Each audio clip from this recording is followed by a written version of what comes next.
Hello and welcome to the Socially Numb Podcast. I am your host, Richie Leahy. Today, I got an extra piece of equipment for the podcast. I finally got a pop filter. I had some that were homemade that I used for singing before, but I'm hoping that this can clear up some of the issues. We'll see how it sounds after today's episode. But basically what I did before was I had two wooden picture frames or albums that you can get in the craft section at any store like Walmart. You get a wooden frame and it's like an outline, and then it has a square cut out usually for like 4x7 or 4x6 5x7 inches. And then I went ahead and I got women's pantyhose and I stretched it along the outside of the album on one side. Like that's the front side then. And then you just go ahead and I stapled it on. And you can cut out the outside. You can make it just so that it's a square block that goes inside the photo album frame. And it depends on which wooden blocks you get. So like if you have the one, some of them have two parts. So it has like a front and a back. And you can take them and put them together. That has like a piece of glass or whatever comes with it. So that the picture would go in between both parts, and then like the outline of it's hidden so that it holds tight inside this album frame. But if you have both of them, then you can just go ahead and staple the pantyhose inside, and that protects your microphone from getting the pop whenever you would say like a P or some other hard letter in your vocabulary whenever you're talking. And you can go ahead then, and what I did was I have like a regular mic stand that I used playing in a band. So like you have a stage mic stand. So it's pretty heavy duty. I don't use a desk mic. A lot of podcasters use a desk mic stand, one that like screws onto your desk so that you have your computer in front of you. And I like to keep my desk pretty clean, pretty open. So I use just a regular mic stand. And with that mic stand then, I'm free to use any other equipment that hangs on. So then I had these and I put a hanger on them so that they would hang above the mic stand. And then I just had it hang from the other side of one. So like I had an extra clip-on part that would hang the homemade pop filter in front of the microphone. But that gets kind of clunky having it in and out. So when I got a brand new mic, like I got a good mic, I didn't go ahead and use the pop filter. Wasn't sure if it was necessary. And then whenever on previous episodes, you could hear me like breathing in and out and other things like that. So from a tech perspective, I wasn't happy with the quality I was getting. And that was a few years ago I made my homemade pop filter. So now they actually have some clip-on ones. Like on Amazon is where I got mine for like $5 or $6. It was on sale, I think. So I finally pulled the trigger. Got that, and I'm testing that out on today's episode. I'm hoping that it works, and it gets rid of some of like the breathing sounds and things that you can hear whenever I use the preamp to boost my signal, because I don't have a dedicated preamp that has the phantom power needed to drive my mic. And if you don't have that, then you lose some volume, and whenever you want the volume to be nice and loud, and so that it's clear. You don't want to cut any corners on any of that from a tech perspective, just from the microphone. And I mean, I could use the beauty of using a microphone like this, and I'm sure I'll get into some more of the technical aspects on the mic itself on a later episode. But the beauty of the system now is I don't pick up a lot of the room. So what you hear is directly from the microphone. So I can talk pretty close to it. The microphone I use is the same one used on Michael Jackson's Thriller album. It's the Shure SM7B, I believe is what the number is. So I use that. It's a vocal mic, and it's used in radio and things like that, albums, that you can go ahead and talk, and it picks up your voice pretty clearly, and it's most direct. So that's what I use to get the sound on the show. And I've been trying different things audio-wise. I have a little Yamaha mixer that I plug into, and that acts as my preamp. It has like the phantom power, I believe, built in. There's like a little box that you can press. I'm not sure if it goes to all the channels or not. And so I can use that to power the mic, and then I have like a gain booster and things. So as long as the signal is nice and clean and it lets me hear my voice nice and clear and loud, then it works for me. And so what I've been working on is getting guests. I know I had our first chat, I believe, last week. So getting guests on the show from a tech perspective is a little bit tougher. It's hard to get people to travel to show up on a podcast. It's much easier just to record from video chat or some remote location. And then whenever I come in. So last time, I think I mentioned it, it picked up the room. One of the extra mic inputs was picking up the room while we were recording, which is not what I wanted. So I'm going to go ahead and try. I guess there's no one on the episode today. It's just me, and it will be me probably for the next weekend too, as we roll into the Christmas week. So now with all that talk about nothing, as we roll into this Christmas week, we have the same schedule. I'm going to keep everything going, not going to take a break, so you can expect an episode to be released on Monday. I believe that's the 26th, the day after Christmas. So it will come out then. The feeds on the site. So like right now, you can get the podcast feed. I'm working on enhancing the RSS feed so that you can use a program called Feedly if you want, and any other RSS reader. And what I want to do is to pull in the icons and the favicon, whatever you call it, for the site. And I've been having like some miscommunication between my theme and that. So I'm trying to get that fixed out because I want to be able to have the content for the site accessible by anyone. And a new and exciting thing, I'm probably going to go ahead and make some YouTube videos as an extension of the site, more along the lines of the tech aspect of the site. Right now, I know I went to All Things Open, covered a little bit of that. I'm going to try to get into more hands-on tech, because one thing that's been really annoying me, and I'm hoping to be able to use this in one of the videos, are the extra pop-ups that certain sites do. So like you go ahead and read a news article.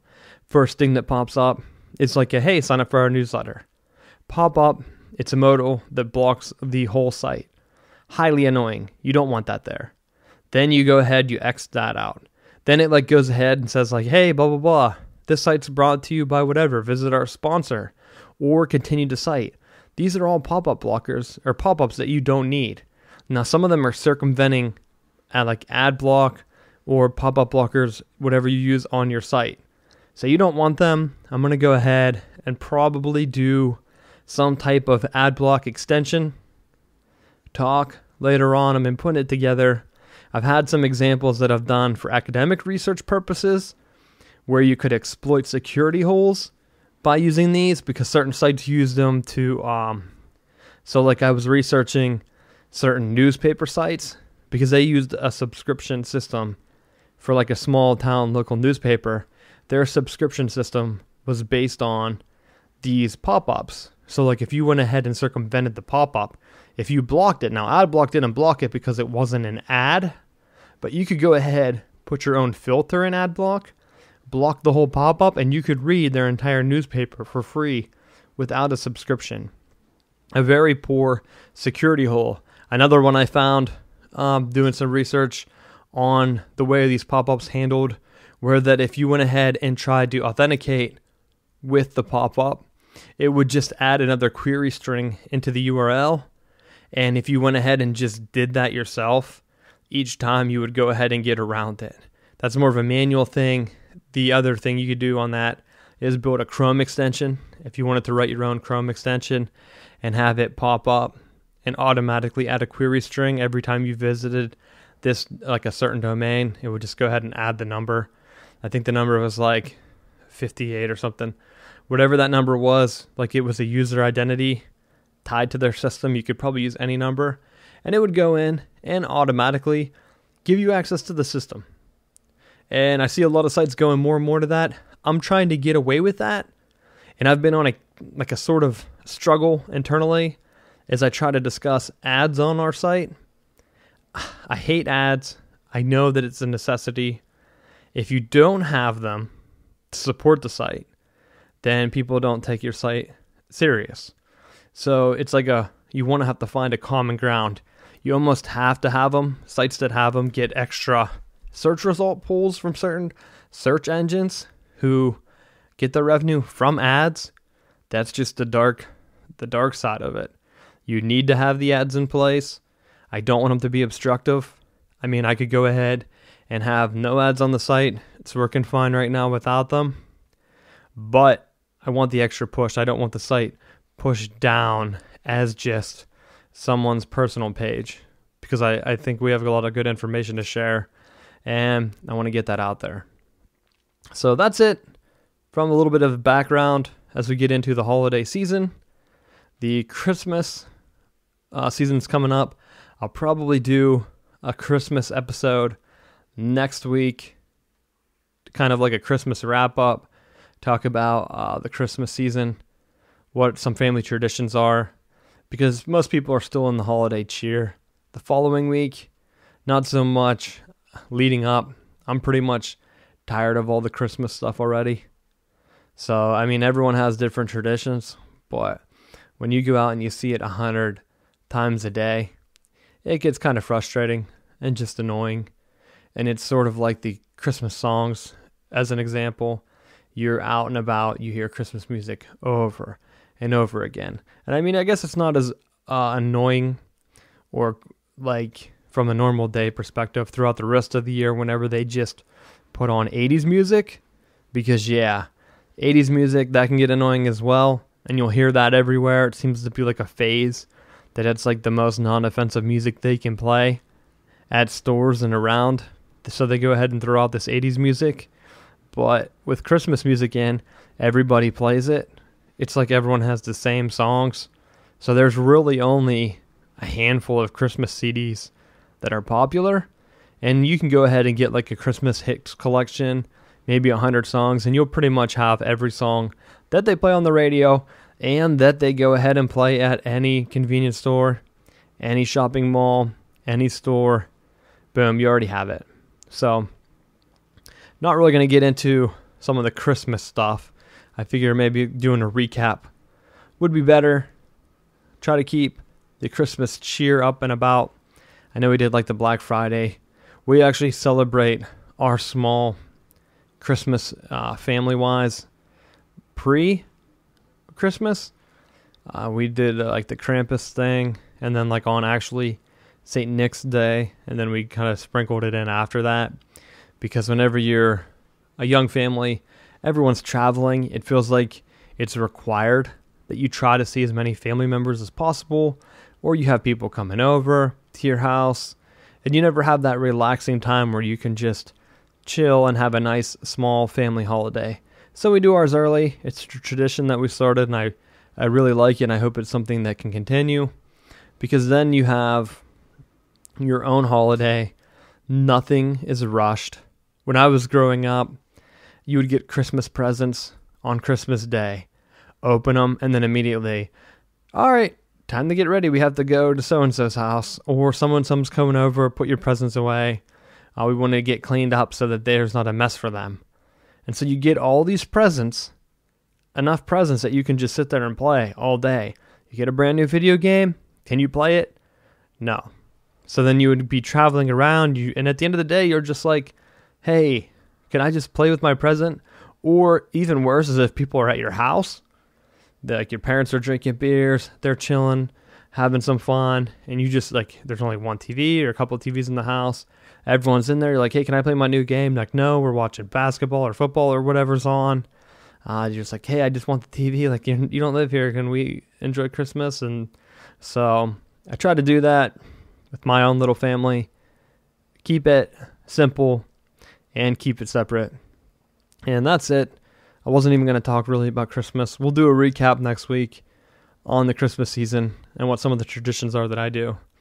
But that's it from that. For gaming-wise, I haven't been really playing too much. I did beat Badlands. I don't know. I think it might just be Badland. Pretty cool game. I enjoyed it. I think I talked about it maybe working a little bit better or on the controller than if it was mobile. I think there is a mobile version. I did do a little bit of research on that, and I think I saw that there was a mobile version, and that's pretty cool because it is a lot of tapping. So you can tap to let the guy jump, kind of control him a little bit. I don't know how you control him back and forth, maybe if you were swiping, but I did enjoy the controller for that. I did like the expansions. Now, I don't know how they sold the expansions, so that might have turned me off if it was like $30 for the game for day one, because there were 2 days. I might have mentioned this last week, but there was first day is the first part of the game, and there's 40 levels. Then you could go ahead and get day 2, another 40 levels. And then after you beat each one of those, then you unlocked an extra 10 levels. So basically, it seemed to me, and I had the Game of the Year edition, so I don't know if there were 2 separate games or what. I didn't know the history of the game. So it seemed to me like there were 2 different games, like 50 levels each. Like day 1 you played, and then you had 10 bonus levels you unlocked once you beat those. Then you had day 2, which was a separate different game, and then you had 10 extra levels whenever you beat all those. And that's what it seemed like to me. So maybe, I don't know if I would have paid more than $10 for it. Got it for free through the PlayStation Plus. Free game, free monthly game. I did get that on the I redeemed it on the PS3, and then I went ahead and downloaded it on the PS4 and played it on the PS4. So I've said it before.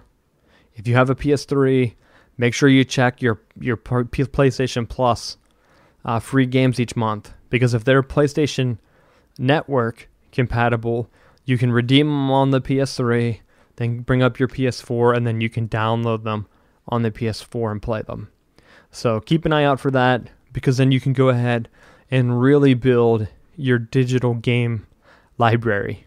And with more and more games coming out that have the requirement that you pay $60 for the brand new game, then you go ahead and pay an extra $20 for the expansions or whatever. You're really building up your investment into a certain game that might only have a story of 10 hours.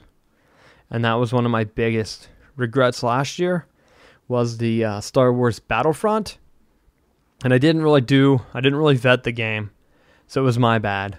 But I went ahead right in thinking, oh, cool, Star Wars, it should have some type of story mode. A lot of my friends are saying, hey, get Star Wars. We can play Star Wars online. I get Star Wars. There was like no chat. It didn't have like in-game lobbies. There was no story mode. It was only these missions that just seemed like you were grinding. And I don't like grinding missions. So I did regret that, and that's what made me think like, hey, I'm not going to be paying games that seem like they're incomplete. Like, yeah, there were some cool concepts. Like, you could drive like certain vehicles in the Star Wars universe, but they seemed like they were on rails. Like they were tied into the story or the battle mode. And that's just frustrating. And then you, on top of it, to even play more online, then they want you to pay for an extension or expansion pack, like 4 of them. So I'm glad that I switched and now I check for free games, because that's the type of game that, to me, if it's mainly based on online play, that's the type of game that you can get for free. So you can go ahead, download the game for free, and play like a small multiplayer or whatever you want to do mode of the game. And so then you have that, you don't have to pay. I'm not going to pay $60 for a game that has no replay value, and they just are trying to get a money grab. So that's that. And along with the other thing, I was looking at the Disney Infinity. I know it's like a family type game, so it might not be for everyone that listens to this, but the Disney Infinity was like the first video game that had like the small toys tied into it. And the cool thing with that is you could go ahead, pay for one game, expensive, though I say. So it was an expensive game that then had other characters that if you bought character sets, then each character set went ahead and then they had their own levels. And they're based off Disney movies or Disney shows. So for example, if you bought like the first Disney set, the very first one that came out, it had like the Disney movies, The Incredibles, Monsters, Inc., and there was one other one, I think Pirates of the Caribbean. So then inside, there's like a little place that had like these little toys. You put them on, and whatever toy you put on their pad, that was the character you played as. Well, Disney had 3 runs of it. The last run was Star Wars. You bought the third game, and once you got the third game, then you could play with any of the previous characters. If you own the actual game, you could use the same landing pad for all 3 games. But you could go ahead and just use the same characters over and over. So if you're playing in the game with the character, he dies, you don't restart. You just replace him on the pad with a new character.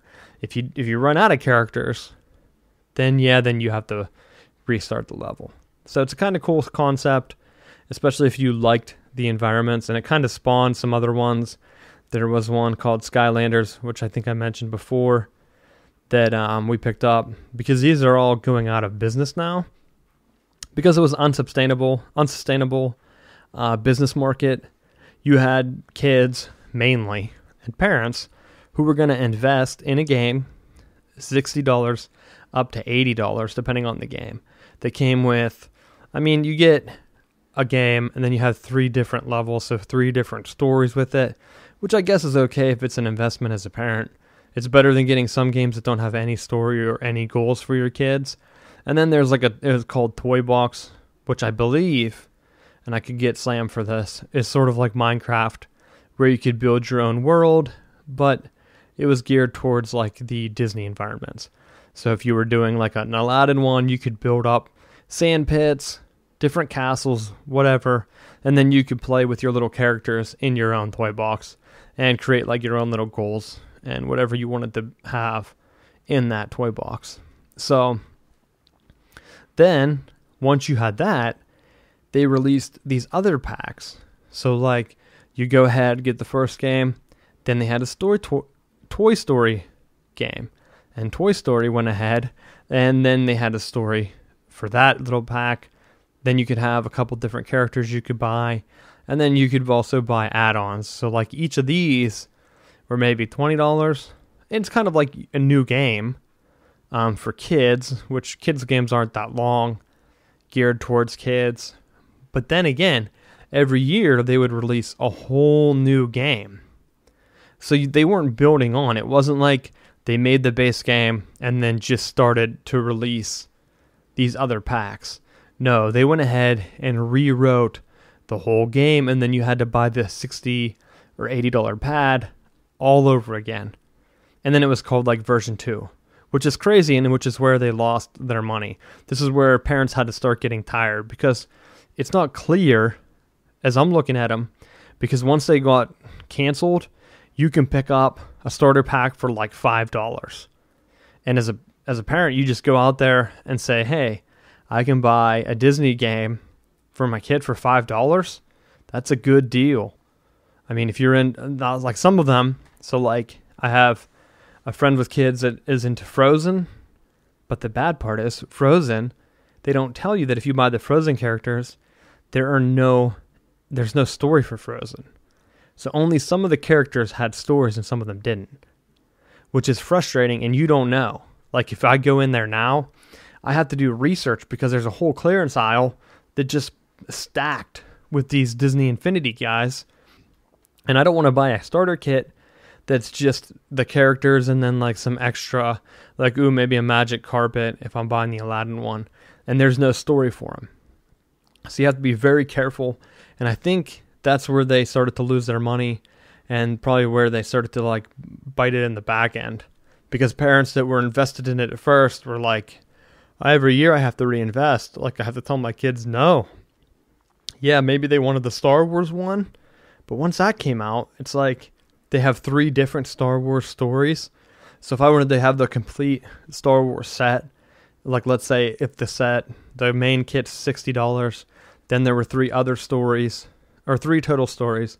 So $60 gets you one, $20 gets you each other one. So you'd have to pay $60 plus 20 plus 20 for $100 for all 3 Star Wars sets. And these are just the levels. I don't know. I'm sure they had extra characters that you could play as. And I know that they had little discs that you could go ahead and get different colored lightsabers and different guns, ray guns, and accessories, which could just be outrageous. And as a parent, I would be like, no way. There's no way that I'm going to go ahead and buy all these crazy things, because you're just going to keep buying them and buying them. There's never going to be an end. There's never going to be an end for anyone. And so finally, the parents that were invested gave up, or at least they didn't buy them enough. And there were a couple other spawns too. I mentioned Skylanders. I think they had one for Lego called Lego Dimensions, which I don't think that one's been canceled. And then Nintendo had their own called Amiibos, which if you were playing like Super Smash Brothers, I believe, I'm not 100% sure because I haven't played, but I believe that like if you were playing Smash Brothers and you leveled your guy up, it saved to the character, so you could take your toy to a friend's house and play with your stacked up character with like all your unlocked things. But I'm not 100% sure on that, if that's a thing or not. But that's the idea behind it. You get these toys, you put them on the base, boom. Then you go ahead and you keep buying and buying to unlock them. And so that's the one thing that I've been diving around as gaming-wise. If you have kids and they're into Disney and you don't have them before, look for them now. Disney's not supporting them anymore. They might sell them. You're taking a gamble either way. But to get a whole game, I mean, the first one, I don't know if it's on PS4. I think it might only be on PlayStation 3, which means it would only be on Xbox 360 and maybe the Wii or the Wii U. I'm not sure when those came out. But the first Disney Infinity was like Monsters University, Incredibles, and Pirates of the Caribbean. So if you have kids that are like into those movies, go ahead and invest in that. You can get it for like $5-10. And then they have 3 separate like mini games or 3 separate stories. I'm not sure how long each story mode is. If you're into the Avengers, that's the second set. They have Avengers, Guardians of the Galaxy, and I believe, what's the last one? Spider-Man. So you can go ahead, buy the main starter kit, and actually I think if you get the starter kit, you also then get Brave and Lilo and Stitch. I'm not up on my Disney movies, so I don't know. But I think if you buy the second kit, which you can get for like $5 to $10, and then you go ahead and pay $5 for like the extra kit, $4.99 I think, or $4.88 I think Amazon had the one Avengers set up for. You buy that, and you have all the Avengers levels, and then you can play them. If you get like the little, now the characters, they might go for hefty prices online. It's best bet right now just to check stores because they're trying to get rid of them. I think I saw Toys R Us had one that was like buy one character, get 2 free. Like that's how much they want to get rid of them because they're canceled, so there's not really any point, and they're not supported right now.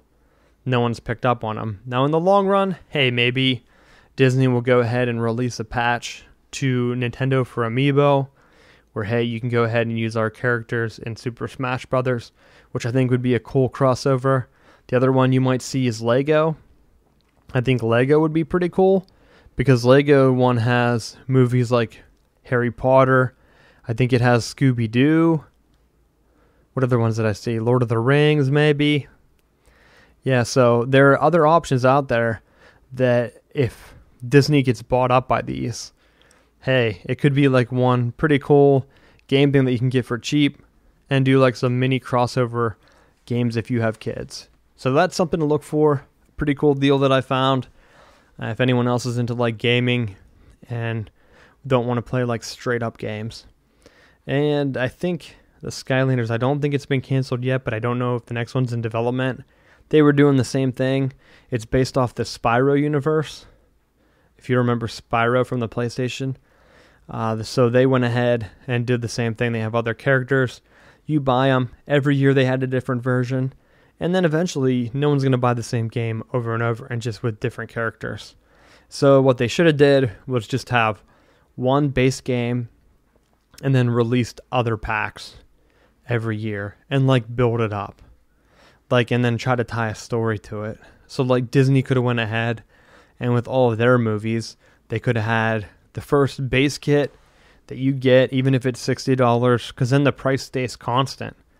And then if they could just have like their main characters, just make it Mickey, Minnie, Tinkerbell, Goofy, I don't know.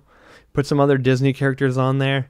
So you get like 3 characters, you get the kit, you put that out there, boom, that's the main game.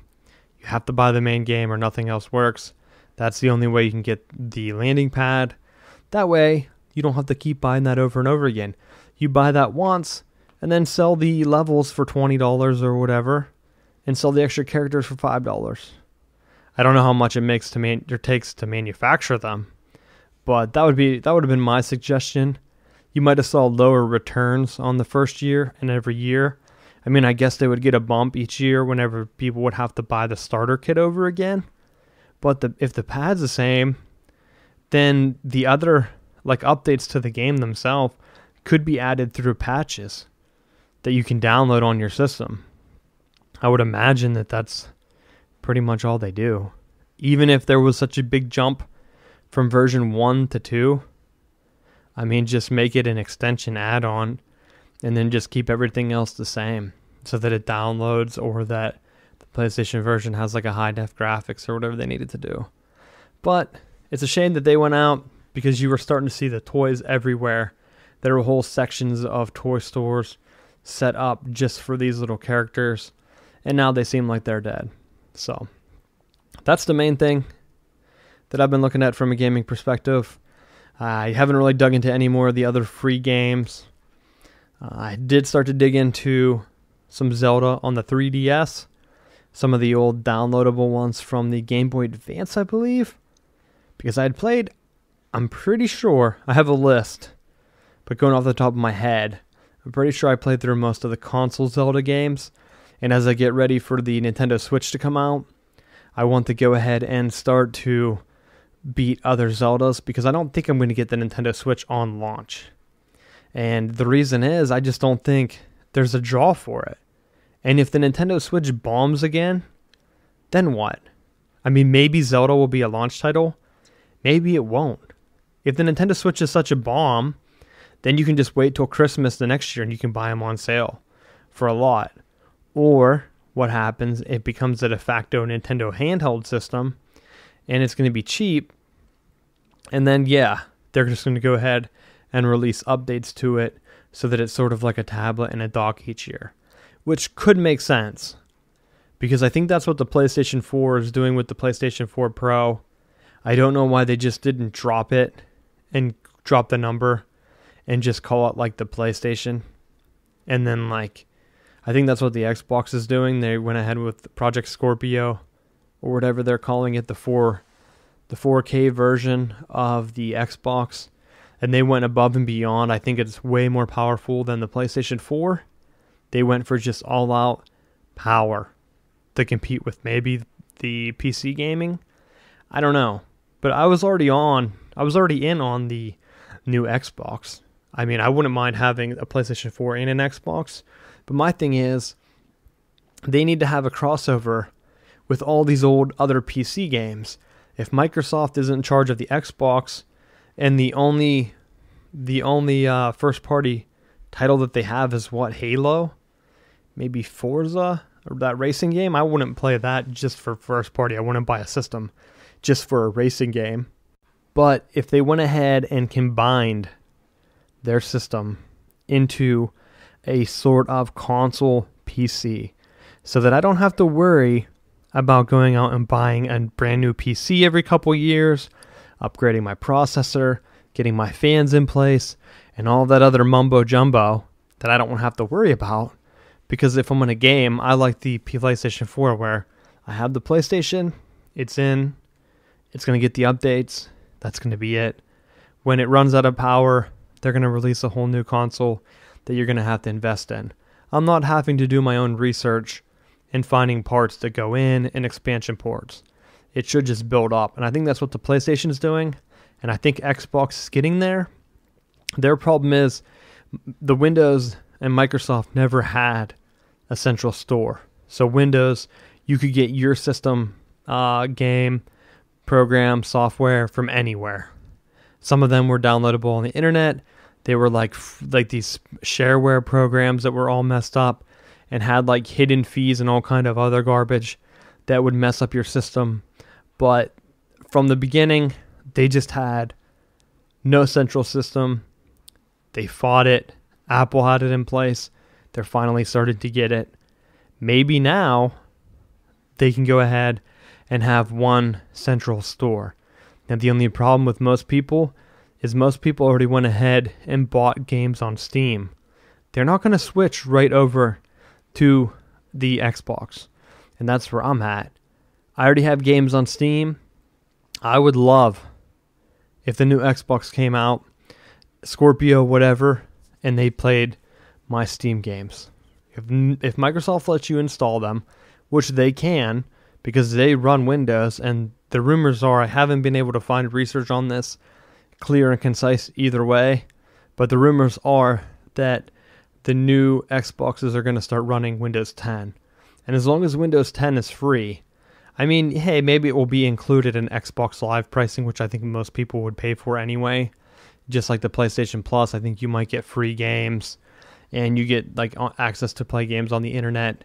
That's a built-in cost. Tie that in, make that your Windows license fee, whatever you need to do. Don't start to bump that up or people will leave your system automatically. But if it's going to be a full-fledged Windows PC, they should target it like that, and they should target it at college students. Because when college students go out, they're telling their parents to buy them laptops, they're telling them to buy them tablets, and most of them already have a video game system. So if parents were able to look at it like, hey, I can buy my kids an Xbox that is their computer, that can get them a keyboard, and they need to go ahead and enable keyboard and mouse on it, and just say, hey, I know that they were worried about people playing online with keyboard and mouse. They didn't want to enable it. Steam games, pretty much PC, they require it. A lot of people like mod and do hacks and things like that. So they go ahead, if they enable it and let people use it, you can use it as a full-fledged Windows PC. So parents can go ahead and say, hey, we're going to get you a TV for your dorm room. We're going to go ahead and get you an Xbox, and then we'll get you like a tablet to take to class and take notes on. And what would be really great is if the Xbox had their own keyboard, like a Bluetooth keyboard or whatever, that Microsoft made sure was compatible with iPads or any other tablet. They would kill the market. Because what kid's going to buy a PlayStation just to play video games? Because a lot of people, once you get to that age, that's where Microsoft and Windows lose them. Once you get to like the age of a parent, parents don't want to mess around with building out their own system to play video games on. They have families, they have other things. They don't want to make an investment of time and money to play video games. So whenever you get to that point in your career where you're ready to be a working adult, you don't have free time. You don't want to spend your free time from work, getting home from work and then having to work on a computer. You just want everything to work. But if Microsoft goes ahead and gets all these guys as they go into college and they're already invested and all their friends have the same system, then whenever they graduate, they're going to keep their circle of friends. They're going to go ahead and continue to play the same system, and then they're going to just keep building it and building it. They're going to have a built-in loyal fan base. But the way they do it now, they don't have that. Because what they did was they went ahead and they went all out for the graphics. They had the proprietary stuff. They were fighting it. They were trying to fight copyrights, trying to block people from having the downloads and everything else. And then on the other hand, you have Nintendo. They went opposite. They were kind of going cheap with the Wii. Then they wanted to go like halfway mobile and handheld and have that versus the regular console. But it wasn't powerful enough to have the console power to compete with PlayStation and to compete with the Xbox. So they lost. And so now the Wii U is sort of in this middle ground. And so like right now, you have companies in flux. Microsoft needs to go all out. Windows 10, here's your home console PC for college age kids. Here's your home console PC for young adults. That's it. Get one PC, browse the internet on it. Here, it comes automatically. Even put it in the box. Get the Project Scorpio with 4D or 4K, whatever it is, Blu-ray compatible. Make sure it has everything. Have it come with a keyboard. Have it come with a mouse that's also compatible with like an iPad or whatever, so people don't have to go out buy these extra devices. People are already going to buy an iPad to keep notes on or to play games on or to browse the internet on while they're on the couch.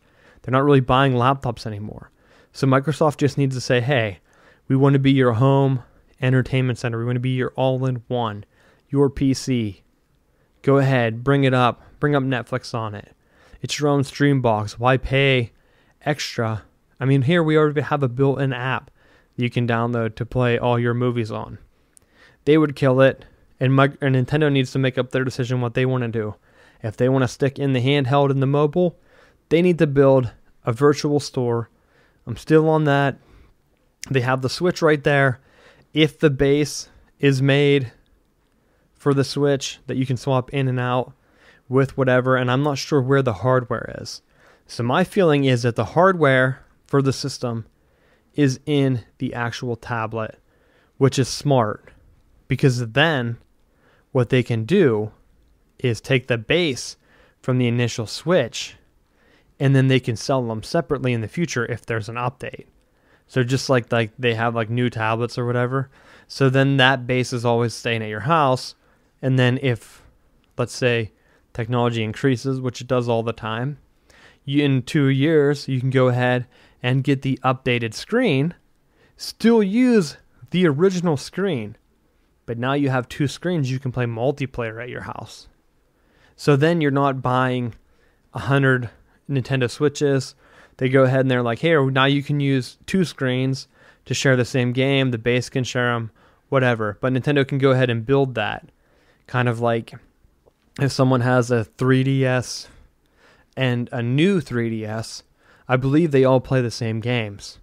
One just has better graphics and better specs and better storage and like the newer hardware, the better eye tracking, the better face tracking. But if you wanted to keep playing your old one, go for it. And I think that's where Nintendo's probably going to go with the Nintendo Switch. They have their original base tablet. They have their original system. Hey, maybe in 2 years they'll go ahead and have a more powerful handheld system with a screen. Same specs. They just play it slower. Maybe play it at a lower pixel rate. I don't know.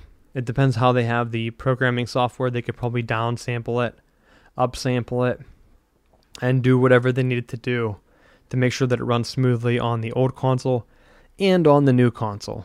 And that's what they need to do to win. And right now, they pushed out Super Mario Run. I downloaded the free version, played through a few times on the iPad and the iPhone. I wanted to see how they handled. I linked it up with my 3DS account because apparently the old Wii, you lost all your games once you upgraded.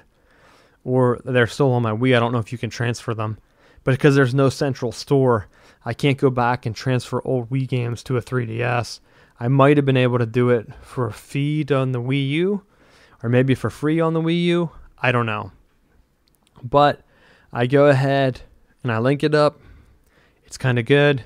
Whenever I play the game on my phone, I beat through all the levels, reopened it on the iPad. All my stats and things were there. You get a free Toad character for linking up the games. So there you go. You have an extra character. You don't only have Mario. That's good. And the only thing is, once you play the first 3 levels, the first castle is locked. They give you like a 20-second trial. And it looks like inside the game, it's a one-time purchase. I think I mentioned it before. I think the rumors were that it was going to be $10 American. That's what it ended up being. That once you're inside the game, you download it. You don't have to download a demo version and then go back and download a paid version. They handle the billing, I guess, all on their own. I don't know. I didn't go through the purchase process. So I'm imagining it's only on the Apple Store now. So I think that they have their own store and their own selling marketplace inside the app. And I think Apple lets you do in-app purchases. So I don't know if you'll be billed by Apple or if you'll have to connect remotely and like share your credit information with Nintendo or whoever, which kind of scares me, because if it's an Apple thing, I feel like it would just be safer as for a consumer to just pay with Apple, because most likely they're going to already have a few paid apps on their account. They have the backups in place. Are they going to have them for Nintendo? Maybe. I don't know. But in the past, they didn't really have any of that before in place. So like I said, when you have the Wii, you try to move games to the Wii U or even the 3DS, there's no records of them. They don't have them because they didn't have the system in place back then. That was Nintendo being naive, which makes me think that this Switch isn't going to build up, like I said, or like my idea anyway, because what they're going to do is they're just going to go ahead and probably have it. If it bombs, it bombs. And that's where, going back to like me playing Zelda on the 3DS, I'm just going to go through and play old Zeldas I haven't played before, haven't beat, and then I'll revisit any new ones. Because if Breath of the Wild, I believe is what it's called, comes out on launch, there's a good chance that it sells some consoles. But if that's the only game for the Switch, I'm not going to run out and get it if I can get it on sale for the Christmas holiday, or even wait a year or two and play it again. If there's no online connectivity, I mean, I don't know if they have achievements or trophies, which I use on the PlayStation, so you can see and check. I mean, I have my PlayStation. I don't know if it's linked on the site or not, but I'll put it up there so that you can check and see that I'm actually playing through to the games. I'm not someone who just says that they are. Now, I don't try to get every trophy, but I do try to get like the main story-related one so that I get to experience the game, and I feel like after that I can give a good review on the game itself. So, is Zelda going to have that? I don't know. But we'll see, and we'll see if they go ahead and have that system ready to go for the future and at launch. I don't know. I don't know how Nintendo's going to fare in the future. If they go mobile, I don't think tying themselves to Apple, I guess, is okay. I switched to Apple after I got tired of my Android phones just dying because they weren't durable. Every company was trying to make the cheapest Android phone, and then what happened is that they weren't durable, and so you had to buy a new phone every year. I've already had my iPhone for maybe 2-3 years now. I don't know, I have an iPhone 6, so whenever that came out, I got it pretty much on launch, or maybe a few months after. I don't remember, but I've had it ever since. And I think that I want to say that they're already on it's been at least 2 years I've had it, maybe 3. And I have had no problems. And the battery still lasts me all day, if not longer.